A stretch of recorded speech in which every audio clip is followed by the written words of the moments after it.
Hello बच्चों, कैसे हैं आप लोग। तो आज हम इस लेक्चर में कक्षा 6 के न्यू एनसीईआरटी बुक के चैप्टर 12 को स्टार्ट करने वाले हैं और इस चैप्टर का नाम है बियॉन्ड अर्थ। बच्चों, ये काफ़ी ही इंटरेस्टिंग चैप्टर होने वाला है। बियॉन्ड अर्थ यानी अर्थ, अब तक आप अर्थ के ऊपर जो भी चीज़ें देख रहे हैं उससे परे की चीज़ें देखेंगे, यानी आसमान की बातें इस चैप्टर में होगी कि आसमान में जो भी चीज़ आपको दिखाई दे रहा है, सूर्य दिखाई दे रहा है, चंद्रमा दिखाई दे रहा है, तारे दिखाई दे रहे हैं, इन सब की चर्चा आज हम इस क्लास में करने वाले हैं। कई बार आपके मन में सवाल उठता होगा कि स्टार्स क्या होते हैं, प्लैनेट्स क्या होते हैं, मून्स क्या हैं। इन सभी का आंसर आपको इस चैप्टर में मिलने वाला है बच्चों। तो बच्चे, आप लोग एक नोटबुक और पेन लेके बैठ जाइए।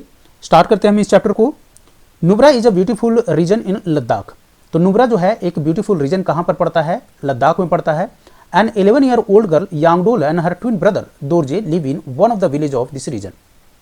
तो यांगडोल और उसका जुड़वा भाई दोरजे जो है इसी क्षेत्र में रहते हैं। इसी क्षेत्र में एक गांव है जहां पर इन लोग रहते हैं। दे लव दियर सराउंडिंग्स। वे अपने आसपास की जो चीजें हैं उसको बहुत ही प्यार करते हैं।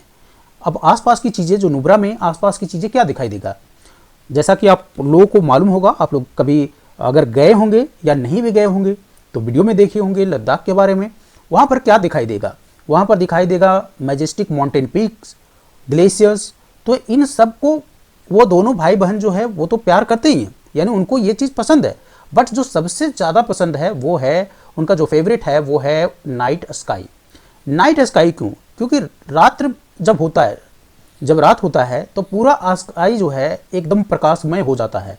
When the entire sky is lit up with 1000 of stars, the weather in the Nubra is almost cloudless. तो वेदर, आपको मालूम है कि नुब्रा यानी लद्दाख का जो क्षेत्र है नुब्रा, उसमें जो वेदर होता है वो क्लाउडलेस होता है, यानी बादल रहित होता है, और जिसके कारण आपको पूरा आसमान क्या दिखाई देगा? पूरा आसमान जगमगाता, सितारों से जगमग जगमग सितारा आपको पूरा आसमान में दिखाई देगा। और यही जो सीन है, यही जो ब्यूटीफुल दृश्य है, ये दोनों भाई बहन को काफ़ी ही ज़्यादा पसंद है। With almost no air and light pollution. अब ये जो है नुब्रा जो क्षेत्र है, ये हमारे शहरों की तरह आपको दिल्ली, मुंबई, कोलकाता, इन शहरों की तरह नहीं है जहाँ पर काफ़ी ही लाइट और साउंड पोल्यूशन, एयर पोल्यूशन, ऐसा नहीं है। ये क्षेत्र पूरा क्लाउडलेस है, एयर पोल्यूशन से लेस है, लाइट पोल्यूशन भी नहीं है वहाँ पर, जिसके कारण जो है आपको पूरा रंगीनमय आकाश दिखाई देते हैं। Sky is very clear and visual. Sky क्या है? Very clear. यहाँ पर जो स्काई है वो काफ़ी साफ है। नाइट आफ्टर नाइट, यानी जब भी रात के बाद जब रात आती है, Yangdol and Dorje observe the stars and experience an immense sense of awe. तो एक विस्मय का अनुभव करते हैं लोग, असीम विस्मय का, जिसको हम बोलते हैं। कई रातों तक, नाइट आफ्टर नाइट का मतलब होता है कि कई रातों तक तारों का वो लोग देखते हैं और उसको फील करते हैं। ये दोनों भाई बहन, कौन? यांगडोल और उसका भाई दोरजे। यहाँ पर देखिए, यहाँ पर आपको कोई दिख रहा होगा जो नाइट में आपको स्काई को ऑब्जर्व कर रहा है। The beauty of night sky from a very dark locations in Ladakh India. ये जो सीन है लद्दाख का है, आप देख के आप बता सकते हैं कि कितना रोमांचित होता होगा जब आप स्काई की तरफ वहाँ से देखते होंगे, यानी जहाँ पर no air pollution, no light pollution and no clouds. Growing up, Yangdol and Dorje have been hearing interesting stories about stars from their elders. जैसे जैसे वो बड़ा होता जाता है, वह बचपन से, ये दोनों जो भाई बहन हैं, बचपन से काफ़ी सारी कहानियाँ जो हैं स्टार्स के बारे में अपने बड़ों से सुना है। They have heard how some particular stars in the skies help the caravans passing through the Nubra in finding directions in the ancient days. तो कहता है कि कैसे ये जो आकाश में जो तारे होते हैं, कि कैसे यात्रियों को यहाँ से नुब्रा से जाने वाले, जैसा कि हमने बताया कि नुब्रा क्या है? एक वैली है। दो वैली किसको बोलते हैं? दो पहाड़ों के जो बीच का जो रास्ता होता है उसको वैली बोला जाता है। तो इसी रास्ते से होकर यात्रियां एक जगह से दूसरी जगह जाते थे, कारवा जिसको बोलते हैं। कारवा में काफ़ी लोग होते हैं। अब ये कैसे जाते थे? आज तो आप जीपीएस का इस्तेमाल करके आपको कहीं जाना होता है तो आप क्या करते हैं? लोकेशन ऑन करते हैं, जीपीएस ऑन करते हैं और जीपीएस की मदद से एक जगह से दूसरी जगह जाते हैं। लेकिन क्या ये जीपीएस पहले भी था? और रात्रि समय में कैसे ये लोग जाते थे? दिन में तो चलिए हमें पता है कि सूर्य की मदद से लोग डायरेक्शन को पता करते थे, रात्रि में कैसे पता करते थे? तो ये कहानी यही बता रहा है कि ये स्टोरी सुन रखा था कि प्राचीन समय में डायरेक्शन की पता इनको कैसे चलता था, तो इन तारों से पता चलता था। They wonder how far and how big the star are. उनको यह भी लगता है, जैसा कि आपको भी लगता होगा, आप में से कई लोग ऐसे होंगे जिनको लगता होगा कि आखिर ये जो तारा है इनकी दूरियां कितनी हैं, आखिर ये इतने छोटे क्यों दिखाई देते हैं, कई तारे बड़े दिखाई देते हैं। सेम उसी तरह से दोरजे और यांगडोल को भी लगता है। They also enjoy trying to find some pattern. कुछ आसमान में जब आपने तारा देखा होगा, कभी भी ऑब्जर्व किया होगा, तो आपको कुछ पैटर्न्स देखने को मिला होगा। तो यह पैटर्न जो है, कई तरह के पैटर्न है, तो इसी पैटर्न को देख देख के ये क्या करता है, इसको आश्चर्यचकित होता है कि आखिर ये पैटर्न कैसे बन रहे हैं। Have you ever looked at the star in the night sky and try to connect them with imaginary line. कहता है कि क्या आपने भी कभी आसमान में बन रहे इन पैटर्न को देखा है और कभी इनको एक इमेजिनरी लाइन से, काल्पनिक रेखा से जोड़ने का प्रयास किया है। Just like dot and line in drawing, जैसा कि आप कभी ड्राइंग बनाते हैं तो उसको कनेक्ट करते हैं और कनेक्ट करने के बाद कोई एक ड्राइंग बन जाता है। सेम उसी तरह से क्या आपने आसमान में किसी पैटर्न को बनते देखा और उसको एक इमेजिनरी लाइन से ड्रॉ करने की कोशिश किया है? यही सवाल आपसे पूछा जा रहा है। आगे कुछ एक्टिविटी दिए हुए हैं। कहता है so bright star in one part of the night sky. आपको एक ब्राइट स्टार्स आपको देखना है नाइट स्काई में, तो जब भी आपको समय मिले वन नाइट स्काई, और अभी खास करके आप आसमान में जब नाइट हो जाए तो आप बाहर निकलिए और आसमान की तरफ देखिए। जो जो पैटर्न बन रहे हैं उसको बनाने की कोशिश कीजिए, अपने इमेजिनेशन से, इमेजिनरी लाइन से उसको कनेक्ट करने की कोशिश कीजिए। Look at the carefully and try to imagine the pattern formed by group of stars. तो इन ग्रुप ऑफ स्टार्स के द्वारा जो इमेजिनरी फॉर्म हो रहा है उसको कनेक्ट करने की कोशिश कीजिए। Draw line to connect the stars and make the patterns. आप क्या आसमान में जाकर लाइन बना सकते हैं? ऑब्वियस सी बात है, नहीं बना सकते हैं बच्चों। तो इसमें आप क्या कर सकते हैं, इमेजिनरी लाइन को ड्रॉ करना है, इमेजिन करना है चीजों को। Think of an animal an object that is similar to the pattern drawn by you. कहता है किसी भी जानवर या कोई ऑब्जेक्ट के बारे में सोचिए जैसा आपको आसमान में पैटर्न दिख रहा हो। Right it's name near your pattern, और उसी पैटर्न के आसपास इमेजिनरी नाम लिखने का कोशिश कीजिए। अब यहाँ पर देखिए, ये एक फिगर आपको दे रखा है नाइट स्काई का। अब इसमें से मान लेते हैं किसी बच्चे ने इस स्टार को पकड़ा, यहाँ से कनेक्ट इमेजिनरी लाइन कनेक्ट करना शुरू कर दिया, तो ये देख रहे हैं ये एक क्या पैटर्न बन रहा है या नहीं बन रहा है? आप बोलेंगे यस सर पैटर्न बन रहा है। हो सकता है कि कोई बच्चा यहाँ से इसको पैटर्न बनाने की कोशिश करे और इसको पैटर्न बनाए, कोई बच्चा हो सकता है इसको और इसको कनेक्ट करे तो एक ट्रायंगल सा ऐसा बन रहा है। तो कहीं ना कहीं एक पैटर्न बनता है आसमान में। आप जितने भी तारे देखेंगे तो उसमें क्या बन रहा है, एक पैटर्न बन रहा है। तो इसी तरह से चीज़ें आपको करनी है। आज आप नाइट स्काई को ऑब्जर्व करेंगे और उसके जितने भी स्टार्स हैं कोशिश करेंगे आप उसके डॉट्स को कनेक्ट करने का इमेजिनरी लाइन के थ्रू और उसको नाम देने का। Repeat the above steps and make some more patterns. कहता है इसको रिपीट कीजिए और कुछ पैटर्न बनाइए। Now think of an interesting story about your patterns. और अब उसके बारे में एक स्टोरी सुनिए जो पैटर्न आपने बनाया है।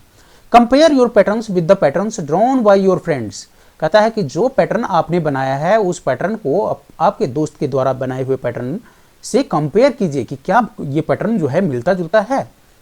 हो सकता है कोई किसी बच्चों के द्वारा वो जो पैटर्न है वो किसी चिड़िया का रूप ले ले, हो सकता है कोई हाथी का पैटर्न बना दे, अलग अलग पैटर्न हो सकता है, या बहुत सारे बच्चे जो हैं सेम पैटर्न बना सकते हैं। ओके, तो आप फ्री हैं कोई भी पैटर्न बनाने के लिए, स्टोरी बनाने के लिए और उसका नाम देने के लिए। Are the pattern same. कहता है कि क्या पैटर्न सेम है या डिफरेंट है। Narrate your story to the others and listen to their stories. Do you notice that everyone patterns name and stories are different. Is it not a fun.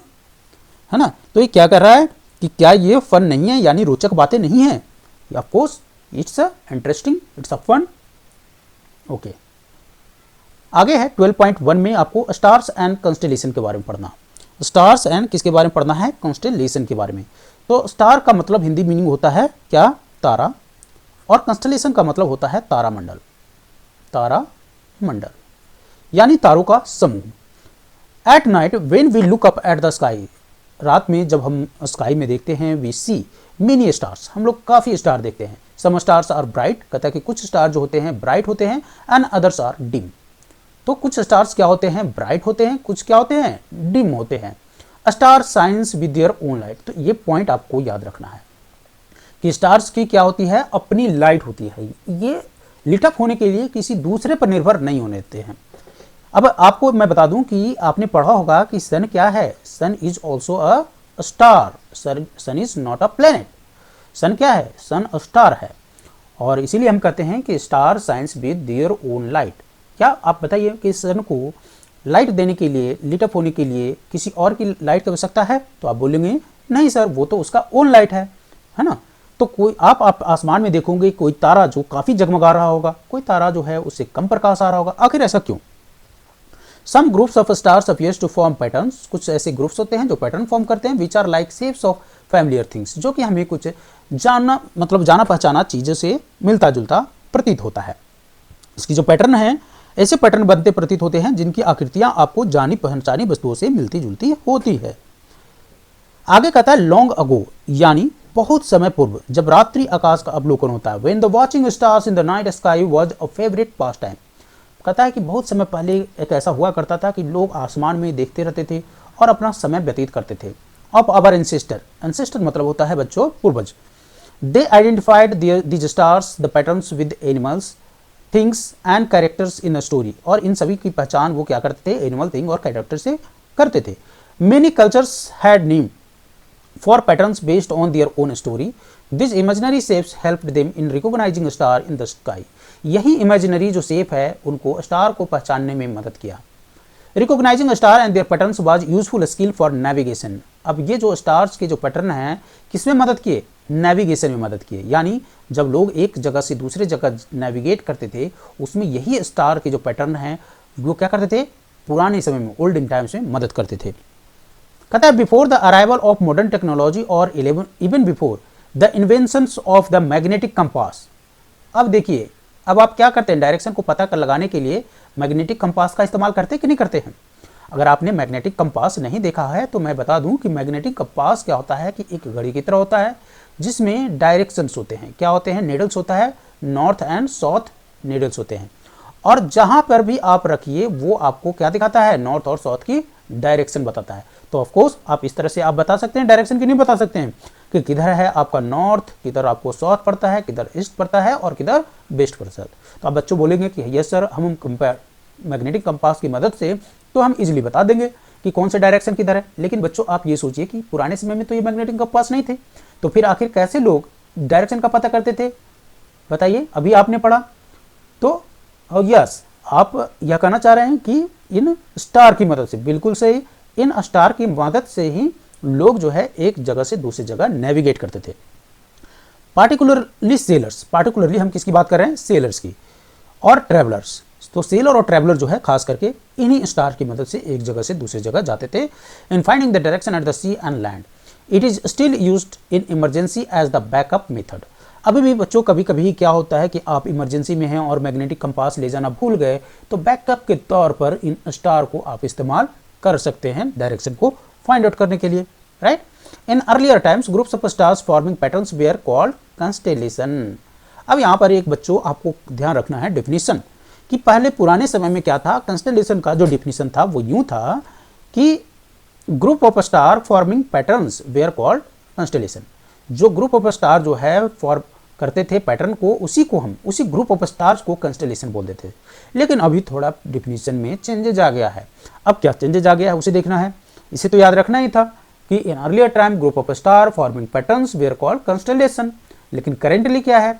Currently है the region of the sky. ध्यान देना है इस point को, जो keyword है आपका वो है the region of sky. The region of sky which include these groups of stars are defined as constellation, right? So the region of the sky which include this group of stars are defined as constellation. इसी को हम तारा मंडल बोलते हैं, इस reason को, इस क्षेत्र को जो इस ग्रुप ऑफ स्टार्स में फॉर्म कर रहे हैं। और कैसे फॉर्म करते हैं हम आगे दिखाएंगे, आपको लाइव दिखाएंगे। However, since in constellations the pattern of a star are often the most prominent, the term constellation is still commonly used for this group of star. यहाँ पर क्या दे रखा है? More to know. इसको ध्यान रखना है हमेशा, मोर टू नो जब भी आए उसको जरूर पढ़ना है। कई बच्चे को मैंने देखा है कि ये जो सेक्शन होता है इसको छोड़ के आगे निकल जाते हैं, ऐसा नहीं करना है। Since different cultures denoted the constellation boundaries in different ways, in internationally agreed set of constellation boundaries were defined by, अभी जो बाउंड्री है ना कि हम इसको कंस्टलेशन बोलेंगे, ये किसके द्वारा डिफाइन किया गया है? तो ये डिफाइन किया गया है IAU के द्वारा, जिसका फुल फॉर्म होता है इंटरनेशनल एस्ट्रोनॉमिकल यूनियन। इस इंटरनेशनल एस्ट्रोनॉमिकल यूनियन के द्वारा ये डिफाइन किया गया था 20वीं सदी में। और वर्तमान में अगर हम बात करें तो IAU के द्वारा टोटल 88 कंस्टलेशन को लिस्ट आउट किया गया है। तो ये इस क्वेश्चन को भी आपको याद रखना है कि how many constellation has been listed by IAU presently. So there are total 88 constellation has been listed out by IAU, यानी इंटरनेशनल एस्ट्रोनॉमिकल यूनियन के द्वारा, right. thus dividing the entire sky into 88 region. अब जैसा कि आपको मालूम है कि पहले तो ग्रुप ऑफ स्टार्स जो होते थे इनको हम बोल देते थे कंस्टेलेशन, ग्रुप ऑफ स्टार को क्या बोल देते थे? कंस्टेलेशन। लेकिन अब ऐसा नहीं है, अब इसके रीजन में बांट दिया गया है। तो ग्रुप ऑफ स्टार तो हैं ही, लेकिन उसके आसपास के जो क्षेत्र हैं जो इसको ग्रुप ऑफ स्टार्स को फॉर्म कर रहे हैं, इस रीजन को मान लेते हैं ये एक रीजन है। इसी तरह से इसके बगल में भी कोई पैटर्न बन रहा होगा, राइट। तो ये कंस्टेलेशन नंबर 1, ये कंस्टेलेशन नंबर 2 हो गया। तो देयर आर टोटल 88। इस प्रकार से कितने कंस्टेलेशन हो गए? 88 कंस्टेलेशन। और ये किसके द्वारा लिस्ट आउट किया गया है? IAU के द्वारा लिस्ट किया गया है, जो कि जिसका फुल फॉर्म है इंटरनेशनल एस्ट्रोनॉमिकल यूनियन। आगे चलते हैं। Some constellation are shown in figure 12.3। तो अब हम 12.3 को देखेंगे।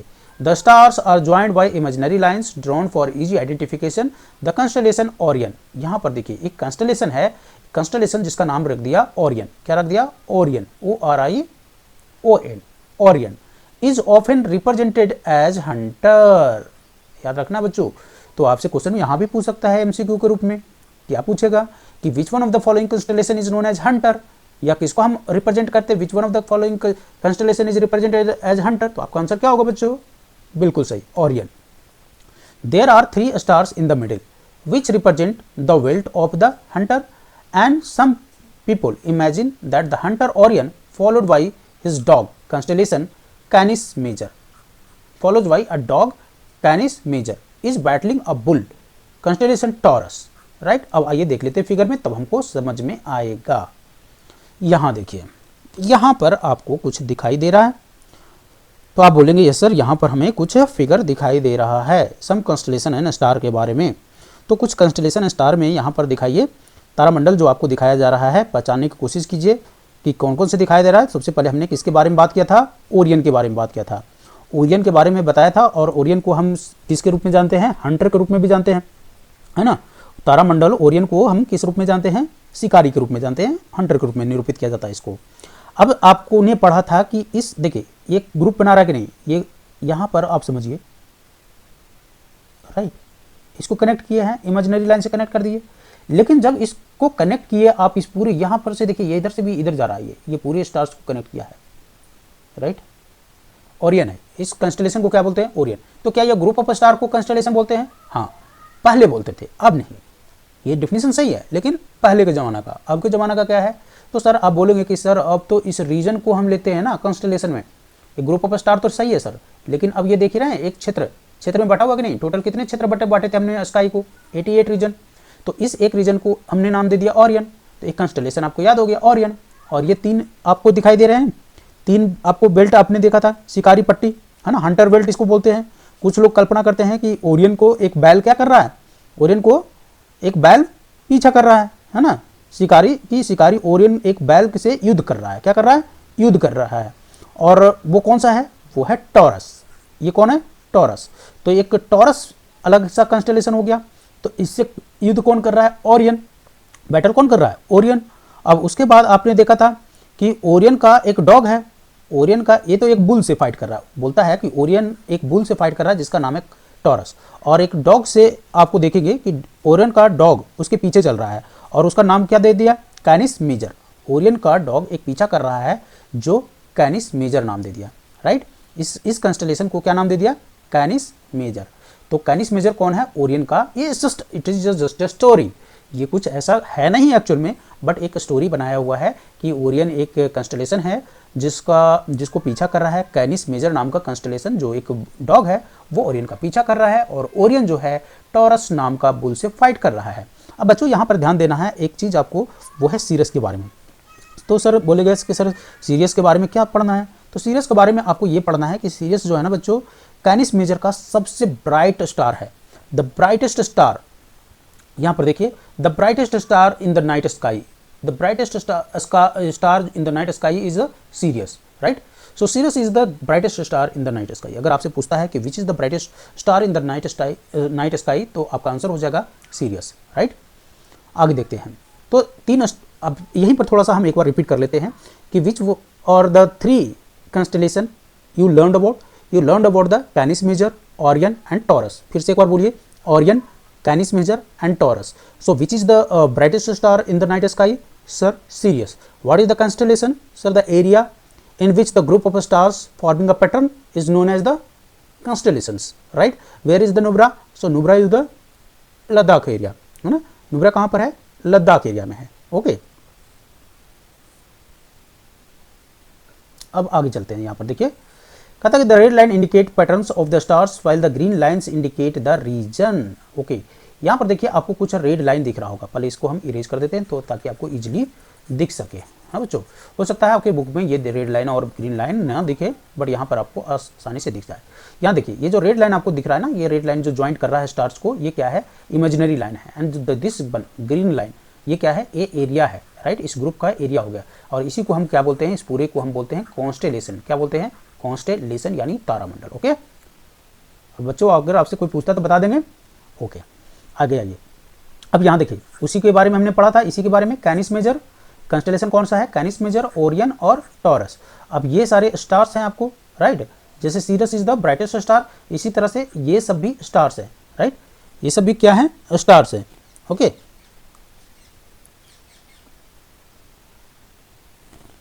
कहता है कि इंडियन एस्ट्रोनॉमी का मतलब होता है खगोल शास्त्र। In the term nakshatra is used to denote either a certain star और अ ग्रुप ऑफ स्टार। नक्षत्र कहता है कि कुछ स्टार को बोलते हैं या ग्रुप ऑफ स्टार को। इंडियन एस्ट्रोनॉमी जो है खगोल शास्त्र, भारतीय खगोल शास्त्र में नक्षत्र शब्द का जो प्रयोग हुआ है ना, किसी तारे या तारे मंडल के लिए किया गया है। जैसे आद्रा नक्षत्र, आपने पढ़ा होगा आद्रा नक्षत्र, है ना। आद्रा नक्षत्र क्या है? तो ओरियन तारा मंडल में बिटलुज नामक का तारा है, बिटलुज नामक। अब ओरियन कहाँ पर है देखते हैं। ओरियन सर यहाँ पर है, बीच में देखिए, डिलीट मार देते हैं इसका। ओरियन देखिए, अब नक्षत्र जो है जैसा कि आपने पढ़ा, किट्स सर्टेन स्टार और group of stars. So certain star और ग्रुप ऑफ स्टार को हम क्या बोलते हैं? नक्षत्र बोलते हैं। तो उसी तरह से ओरियन में आपने देखा, ओरियन कंस्टेलेशन में आपने देखा एक तारा है जिसका नाम है क्या? बिटलजूज, ओके। सो बिटलजूज स्टार है। उसके बाद है आपको यहाँ पर देखिए कृतिका नक्षत्र में, किसको हम क्या बोलते हैं? रोहिणी, ओके। एक कृतिका यहाँ पर है आपको, और ये रोहिणी है। सो रोहिणी में कौन है और कृतिका में कौन है? सो अल्डवेरॉन जो है आपको, अल्डवेरॉन रोहिणी में है, और यहां पर क्या आपको दिख रहा है? यहां पर दिख रहा है प्लायोडीज। सो प्लायोडीज आपको कृतिका में है। रोहिणी नक्षत्र में कौन सा है?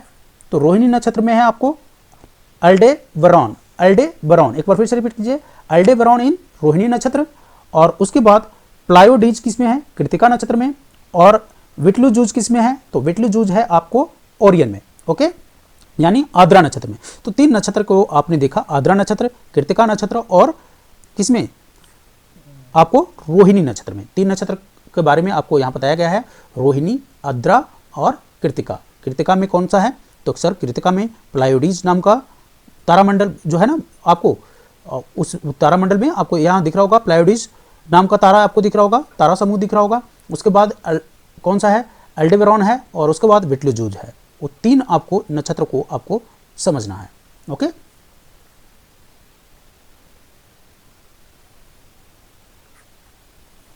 अब आगे देख लेते हैं। आगे कहता है कि 2 distinct pattern of a star, big deeper and the little deeper. कहता है कि 2 विभिन्न प्रकार के अलग पैटर्न है, तारों के 2 पैटर्न, बिग डीपर और लिटिल डीपर के बारे में दर्शाया गया है। यहाँ पर यह है बिग डीपर पैटर्न है एक बना हुआ, और एक किसका बनाया हुआ है? लिटिल डीपर के बारे में बनाया है। Are showing in figure 12.2 the pole star और the Polaris which is the part of the little dipper. तो ध्यान रखना है कि पोल स्टार के बारे में आपने सुना होगा। So pole star is the part of little dipper. कभी आंसर अगर आपको एमसीक्यू में पूछ ले कि pole star is the part of big dipper और लिटिल डीपर, आपका आंसर होगा little dipper. The pole star appear stationary, ये कैसा दिखाई देता है?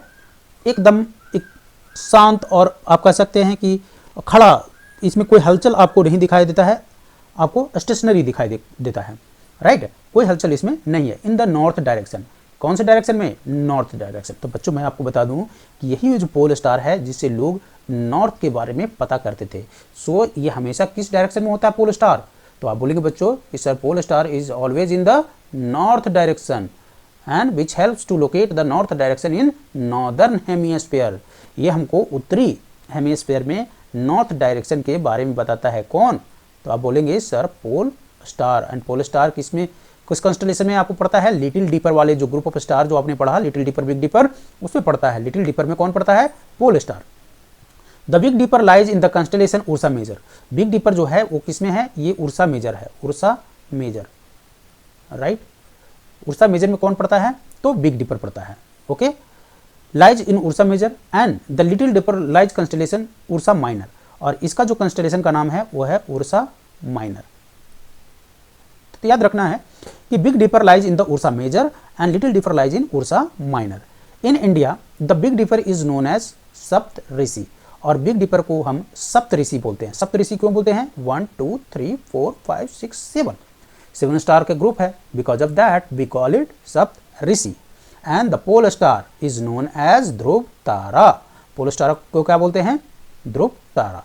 तो बच्चों आशा करता हूँ यहाँ तक आपको समझ में आई होगी। अगर आपको समझ में आया होगा तो वीडियो को लाइक कर दीजिएगा और अपने दोस्तों को भी शेयर कर दीजिएगा बच्चों। फिर मिलते हैं हम पार्ट 2 में इसका।